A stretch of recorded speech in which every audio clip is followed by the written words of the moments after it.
royals to their face. I'm not going to call you Your Highness. Really? Who did you say that to? I said that to Queen Noor. Really? Absolutely. I said, it's ridiculous. They just strike me as creatures of that generation. I can't. You too are a founder now. Founder of the Spot On podcast with Link Lauren. Welcome to the club. It's very exclusive. Thank you. Yeah, she sounded like me at the top of the show. Thank you, Meghan. Thank you so much. Like dangerous. You know, it's so funny you say that. So funny you say that because you know what? I'm Sussex now. I'm Sussex. Oh my God. It was like a soap operatic moment. Meghan Markle's tears might have tugged a few heartstrings, but not Bill Maher's. Oh no. He saw right through the misty eyes and trembling voice and went full scorched earth. Her podcast appearance, which was hyped like the royal version of an emotional exposé, got torched by the comedian as nothing more than a phony PR stunt, marinated in carefully measured vulnerability and topped with a generous dollop of self-branding. This was supposed to be the moment, the big reveal, the unfiltered Meghan. No gloss, no guards, just the Duchess baring her soul, and maybe even a few pores. The trailer practically promised tears, truths, and a spiritual awakening. But when the cameras rolled, let's just say the only thing raw about the whole production was how obviously staged it felt. Enter the bare face. Or, as Maher and every skeptical viewer saw it, barefaced trademark. Because while we were told this was Meghan stripped of glam, what actually appeared was a glow so immaculate it could have powered a small village. That wasn't water and sleep. That was highlighter, hydration masks, and a team of professionals who specialize in making natural look like a full-time job. And then there was the hair, tousled to perfection, framing her face with that casual, oh, I totally didn't spend an hour on this vibe. But the waves, those weren't accidental. They screamed, I had a blowout at 9, then vulnerability coaching at 10. To Maher, this wasn't authenticity and it was cosplay, the strategic unpolished, the curated imperfection. Meghan wasn't off duty, she was on brand. What was marketed as raw emotion looked more like reality TV with a royal filter. So instead of a soul-bearing confession, we got a performance, one where every tear glistened just right, every pause was perfectly timed, and every real moment was probably run past legal and lighting first. In short, Meghan's emotional debut didn't fool Maher, it just confirmed his suspicion. The only thing less believable than the tears was the idea this wasn't a masterclass in media manipulation.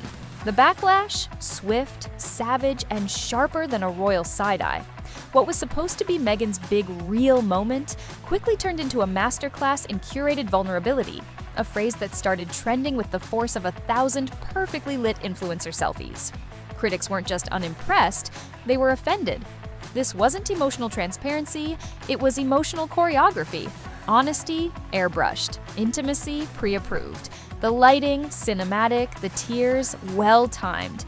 Even her friend's gasp landed with the kind of precision usually reserved for sitcom laugh tracks. It didn't scream authenticity. It whispered strategy through a soft focus lens. What should have been a raw, unfiltered conversation felt more like a Netflix pilot wrapped in pastel tones and emotional buzzwords. The messiness of real emotion was nowhere to be found.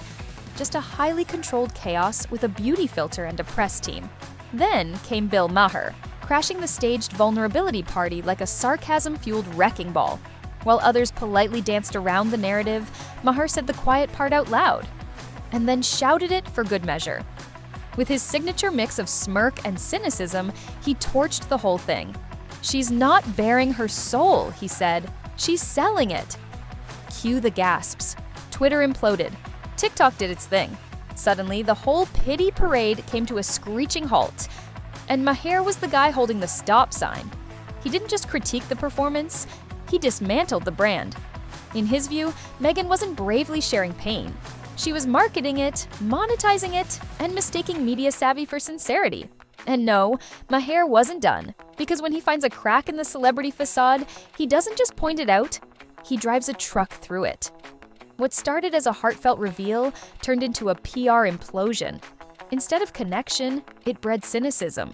Instead of sympathy, suspicion. The Duchess who claimed to walk away from the palace spotlight? Maher argued she simply brought it with her and hired a lighting crew to make sure it hit just right. Maher didn't just throw shade. He spotlighted a whole pattern, a well-oiled routine where every media splash, every perfectly timed tear looked less like genuine vulnerability and more like a rehearsed marketing campaign.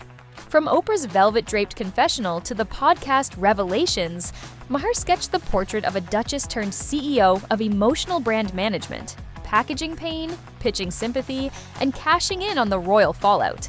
And guess what? The public was gobbling it up like the latest Netflix binge. What started as a bold anthem against royal oppression slowly morphed into what many saw as relentless self-promotion, wrapped up in silk sympathy and sprinkled with just enough tearful drama to keep the clicks coming. Is she oppressed? One snarky commenter fired off online. Or just massively overexposed? That question buzzed louder than a royal corgi's bark. But the real gut punch in Maher's critique wasn't just the joke, it was the truth lurking beneath. The public's patience for the curated struggle was running thin, especially when the storyteller was comfortably nestled in a $14 million Montecito mansion, sipping organic tea in a rose garden, recounting tales of hardship like a Netflix scriptwriter pitching the next big hit. The tide had shifted. The once iconic rebel was now being recast by many as a masterful marketer who could cry on cue and turn every sob into content. Maher didn't just throw shade. He held up a mirror, and let's just say, the reflection was less fairy tale duchess and more media-savvy mogul in disguise. And, true to Bill Maher's style, he landed the final blow with a zinger that's going to sting for a while. If suffering were currency, Meghan Markle might just be the richest woman in Hollywood. Ouch, right? If Meghan's podcast was supposed to pull back the curtain and show us the real deal, it ended up feeling more like a meticulously rehearsed dress rehearsal, complete with perfect lighting, carefully timed pauses, and a script polished down to the last dramatic sigh.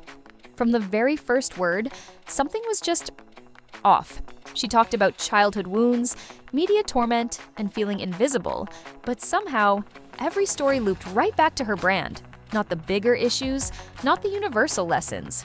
Just Meghan starring in her own one-woman show, cleverly disguised as heartfelt confession. Listeners quickly caught on. What should have been a raw, open moment turned into a slick reroute straight to merchandise.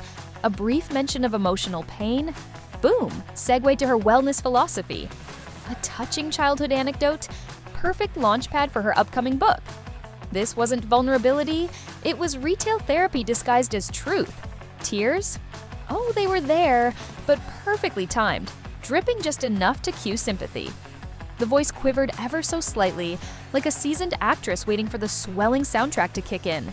Even moments that seemed spontaneous felt suspiciously on brand, as if every heartfelt revelation had been A/B tested in some cold corporate marketing lab. And that's the real kicker. What was supposed to be her unfiltered truth turned out to be a masterclass in emotional choreography. Instead of genuine connection, the audience got a polished performance. Instead of heartfelt empathy, skepticism skyrocketed. When every heartfelt confession comes with a neatly packaged product plug or a carefully crafted call to action, people start squinting and asking, is this Meghan's story? Or just another episode of Brand Campaign the Duchess Edition? In the end, Meghan served up tears, trauma, and truths, but gift-wrapped in glossy packaging and handed out like party favors at a very exclusive, very curated gala. And honestly, for many, that was the real heartbreak. Just when the smoke from the last royal scandal had barely settled, Meghan stirred the pot again with a signature move that was subtle but detonated like a royal firework. She sent out a carefully curated gift, complete with a handwritten note signed, Her Royal Highness the Duchess of Sussex. Wait, what now? That's a title she's officially not supposed to use anymore. One stripped, not stolen, when she and Harry famously stepped back from their royal gigs. For many, this wasn't just a slip-up. It was a full-blown royal relapse, a comeback tour for the identity she claimed to have left behind, a cheeky wink to the throne while wagging a finger at it. Drama? Oh, there's plenty. And Meghan? Well, she sure knows how to keep the royal roller coaster going. What do you think of this drama? Let us know in the comment section. And don't forget to subscribe Celebrity Insider News and press the bell icon for more celebrity gossips. Thanks for watching.